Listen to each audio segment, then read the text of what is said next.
सरकारों के हिसाब से निर्णय बदलते हैं क्या? यदि एक्शन का रिएक्शन ऐसा ही इस समाज में होता रहे तो फिर हमारे समाज में सभ्यता कहाँ है, समाज में गवर्नेंस कहाँ है, समाज में कानून का रूल कहाँ है? नमस्कार, स्वागत है आपका हिंद वॉइस में। लेकर आया हूँ आपका अपना कार्यक्रम अशोक वानखेड़े बोलता है। अशोक वानखेड़े बोलता है तो अशोक वानखेड़े तोलता है, और इस बार मैं तोलूंगा न्यायपालिका को। न्यायपालिका को तोलना इसलिए ज़रूरी है क्योंकि हमारे माँ बाप न्यायाधीश जब कोई निर्णय सुनाते हैं तो हम थोड़े कन्फ्यूजिया जाते हैं, क्योंकि वही कोर्ट यदि कोई और निर्णय सुनाए और उसके बाद कोई और कोर्ट निर्णय सुनाए तो क्या यदि ये निर्णय सही है तो फिर पहले वाला निर्णय गलत था क्या? यदि पहले वाला निर्णय यूपीए सरकार का है और आज एनडीए सरकार का है तो क्या सरकारों के हिसाब से निर्णय बदलते हैं क्या? एक सामान्य आदमी जिसे कानून का कोई ज्ञान नहीं, ये पूछता है अपने आप को, एक दूसरे को। लेकिन फिर न्यायपालिका के निर्णय पे सवाल पूछने पे न्यायपालिका भयानक रूप से नाराज़ हो जाती है। उसे कंटेम्प्ट ऑफ कोर्ट कहते हैं। सवाल हम न्यायपालिका को घेरे में नहीं ले रहे हैं, न्यायपालिका को सिर्फ समझने का प्रयास कर रहे हैं कि ये जो निर्णय आते हैं ये निर्णय कैसे आते हैं, और यदि कोई एक अधिकारी किसी को ठेका देता है और बाद में दूसरा अधिकारी उस ठेके को गलत पाता है और रद्द करता है तो फिर उस ठेकेदार की गलती क्या? या फिर उस अधिकारी, या तो पहला जिसने गलती की या दूसरा जिसकी गलती कर रहे हो, किसी ना किसी को तो सज़ा होनी चाहिए। क्योंकि जब सिर्फ सज़ा लोगों को भी नहीं, न्यायाधीश भी इसी समाज का हिस्सा है। हमारे संविधान ने उन्हें असीमित अधिकार दिए हैं, लेकिन फिर माँ बाप यदि आप गलती करो तो बच्चों ये पूछ तो सकते हैं कि ये सर गलत हुआ क्या, और यदि आप गलत नहीं हैं तो क्या फिर पहले वाले गलत थे क्या? मैं ये सारी बातें आपसे इसलिए कह रहा हूँ क्योंकि हाल ही में एक सर्वोच्च न्यायालय का एक रिट पिटीशन पे निर्णय आया। जाकिया जाफरी, जिनके पति एहसान जाफरी मेंबर ऑफ पार्लियामेंट थे कांग्रेस के, 2002 के गुजरात के दंगों में उनको जला के मार डाला गया। उसके बाद बहुत ज़्यादा पानी यमुना में बह गया है। 2002 के बाद आज 20 साल बाद 2022 में फिर से जाकिया जाफरी सर्वोच्च न्यायालय में आई और उन्होंने बेस्ट बेकरी केस और वो अपने पति को जलाने के और जो गुजरात के दंगे हुए उसमें तत्कालीन मुख्यमंत्री नरेंद्र मोदी का होने पे फिर से एक बार सर्वोच्च न्यायालय के पास गुहार लगाई कि वो भी दोषी थे, उनको भी सज़ा होनी चाहिए। सर्वोच्च न्यायालय का जो खंडपीठ है उसमें उन्होंने 3 जजेस का खंडपीठ था, और जो पीठ था, बेंच था जजेस का, उन्होंने कहा कि ये क्यों आप आते हो कोर्ट, इसमें कोई तथ्य नहीं है, आपने जो तथ्य दिए हैं उससे नहीं लगता एसआईटी ने कोई गलती की है इन्वेस्टिगेशन में, और आप इस इशू को जिंदा रखने के लिए ही बार बार कोर्ट आती है क्या? इस इशू को ख़त्म हो जाना चाहिए। इसमें कोई मुख्यमंत्री की ऐसा कोई अंश नहीं मिलता पूरे इन्वेस्टिगेशन में जिसमें सर्वोच्च अथॉरिटी यानी राज्य में जो मुख्यमंत्री होती है उसका इन्वॉल्वमेंट होता है। न्यायपालिका के इस निर्णय को सराखों पे हो सकता है कि मुख्यमंत्री वाकई नहीं हो, कई जगह गलतियां अधिकारी भी करते हैं। तो नरेंद्र मोदी जी को क्लीन चिट मिली, बात सही हो गई। लेकिन उसके बाद कोर्ट ने ये कहा कि इस केस को ज़बरदस्ती कुछ लोग बार बार उछालते हैं, और इसमें कई ऐसे एनजीओ भी है, कई ऑर्गेनाइजेशन भी है जो एक बदनाम करने की मुहिम करते हैं। कानूनन उनके ऊपर केस होना चाहिए, कानून के हिसाब से उनके ऊपर कार्यवाही होनी चाहिए। और सर्वोच्च न्यायालय के इस निर्णय के तुरंत बाद तीस्ता सेतलवाड़ जो है उसको एसआईटी ने तुरंत गिरफ्तार किया और उनके खिलाफ केस चलेगा।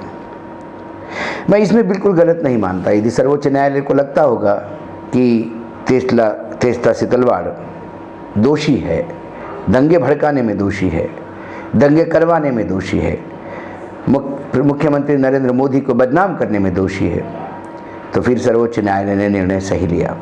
लेकिन मैं आपको ले चलता हूँ अप्रैल 12, 2004 को, जब इस केस में खासकर बेस्ट बेकरी केस और बिल्किस बानो केस को रीओपन किया गया सर्वोच्च न्यायालय द्वारा। तो 12 अप्रैल 2004 को अपने निर्णय में, इस रीओपन केस के निर्णय में, जो महामहिम सर्वोच्च न्यायालय के न्यायाधीश थे डोरास्वामी, आदरणीय राजू जी और पसायन साहब, इन्होंने रीट्रायल को तो खोला ही, साथ में जो ऑब्जर्वेशंस थे वो ऑब्जर्वेशंस आँख खोलने वाले थे। तब उन्होंने कहा था कि ऐसा लग रहा है कि जब बेस्ट बेकरी और कई जगह चीज़ें जल रही थी तो ये हमारे मॉडर्न नीरोज़ दूसरी तरफ देख रहे थे। जब रोम जल रहा था तो नीरो बंसी बजा रहा था। एक कहावत है, नीरो तब शासक था, रोम जल रहा था और वो बांसुरी बजा रहे थे, उनको कोई जलने से लेना देना नहीं था। तो ये मॉडर्न नीरो किसको कहा, ये तो सर्वोच्च न्यायालय के न्यायाधीश ही बता सकते हैं। उन्होंने गुजरात हाई कोर्ट ने जो स्ट्रिक्चर पास किए थे तीस्ता सेतलवाड़ के खिलाफ और अन्य लोगों के खिलाफ, उसको कार्यवाही से निकालने का आदेश दिया। और जज साहब ने जो कहा अंग्रेजी में, the observations should not be made by courts against persons and authorities unless they are essential or necessary for the decision of the case. There is no need or jurisdiction for any unwanted besmirching of either the parties or their causes, as the matter of routine courts are not expected to play to gallery or for any applause. इसका मतलब ये है कि courts ने ज़बरदस्ती किसी को खुश करने के लिए या तालियां बजाने के लिए, जो लोग इसमें होते हैं, अथॉरिटीज़ होती हैं जो केस करने आते हैं या जिसके लिए वो केस करते हैं, उसके खिलाफ ज़बरदस्ती स्ट्रिक्चर पास करके करना, ये तुम्हारा काम नहीं है, ये कोर्ट का काम नहीं है। अब जिस सेतलवाड़ के खिलाफ सर्वोच्च न्यायालय के 3 जजेस के पीठ ने गुजरात उच्च न्यायालय द्वारा दिए हुए कमेंट को निकलवा दिया और ये कहा कि किसी को खुश करने के लिए या तालियां बटोरने के लिए आप ज़बरदस्ती स्ट्रिक्चर पास न करें, उसको कोई मतलब नहीं है, क्योंकि उसका आपके ऑर्डर में कुछ नहीं है। यदि जाकिया जाफरी ये कहती हैं कि सर्वोच्च अथॉरिटी इसमें इन्वॉल्व थी और कोर्ट ने पाया कि वो इन्वॉल्व नहीं थे, तो उन्होंने कहा कि ऐसा कोई प्रूफ नहीं मिलता कि सर्वोच्च अथॉरिटी इन्वॉल्व थी, केस डिसमिस हो जाता है। लेकिन गुजरात न्यायालय के दिए हुए स्ट्रिक्चर्स जो खिलाफ गए थे सेतलवाड़ के, उसको जिस कोर्ट ने, सर्वोच्च न्यायालय ने निकलवा दिया, और यदि फिर सेतलवाड़ अब 2022 में गुनहगार साबित होती है या उसे इसके लिए जिम्मेदार माना जाता है, तो फिर इसके मायने ये है कि जो अभी के बेंच ने जो डिसीजन लिया वो सही है, तो फिर गुजरात का वो हाई कोर्ट भी सही है। फिर ये जो 3 जज 2004 में जो डिसीजन ले रहे थे ये गलत है। तो 2004 से 2022 तक कोई गुनहगार यदि घूमता हो तो क्या इसकी जिम्मेदारी हम जुडिशरी पे नहीं मान सकते? हमारे यहाँ 3 विधाएं हैं, एक न्यायपालिका है, एक विधायिका है जो पार्लियामेंट्री प्रोसेस है, पार्लियामेंट्रियंस है, एक न्यायपालिका है, एक एग्जीक्यूटिव है, अधिकार नौकरशाही है, और एक चौथा मीडिया भी जुड़ता है उसमें। यदि लेजिस्लेचर कुछ गलत करता है, यदि नेताओं के हाथ से कुछ फ्रॉड हो जाता है, नेताओं के हाथ से, मंत्रियों के हाथ से कुछ गलत बात होती है, कुछ गलत टेंडर दिए जाते हैं, तो हमने उन मंत्रियों के गलती पे उस मंत्रियों को सजा होते हुए देखा है। यदि कोई अधिकारी से गलती होती है, यदि जो हमारी एग्जीक्यूटिव विंग है, यदि संविधान की, यदि उसमें कोई गलती होती है तो उन्हें सजा का प्रावधान है। मीडिया अनऑफिशियली चौथा स्तंभ है, लेकिन मीडिया जब गलती करता है तो मीडिया के लोग भी जेल जाते हुए अपने को दिखाई देते हैं। फिर न्यायपालिका ही ऐसी क्यों बची हुई है इस संविधान में, जो कुछ गलती भी करें तो उनका गलती का खामियाजा समाज को भोगना है। यदि 2004 में गलती हुई है तो ये शीतलवाड़ इतने दिन तक भारतीय समाज में थी, जिसका बहुत गंदा रोल रहा होगा। यदि वर्तमान का जजमेंट हम माने तो फिर उसके लिए वो जो 3 जजेस है, क्या वो दोषी नहीं है? और यदि वो सही है तो फिर वर्तमान के जजेस क्या है? ये आम आदमी के सवाल है। ये कोर्ट के अथॉरिटी को चैलेंज नहीं कर रहे।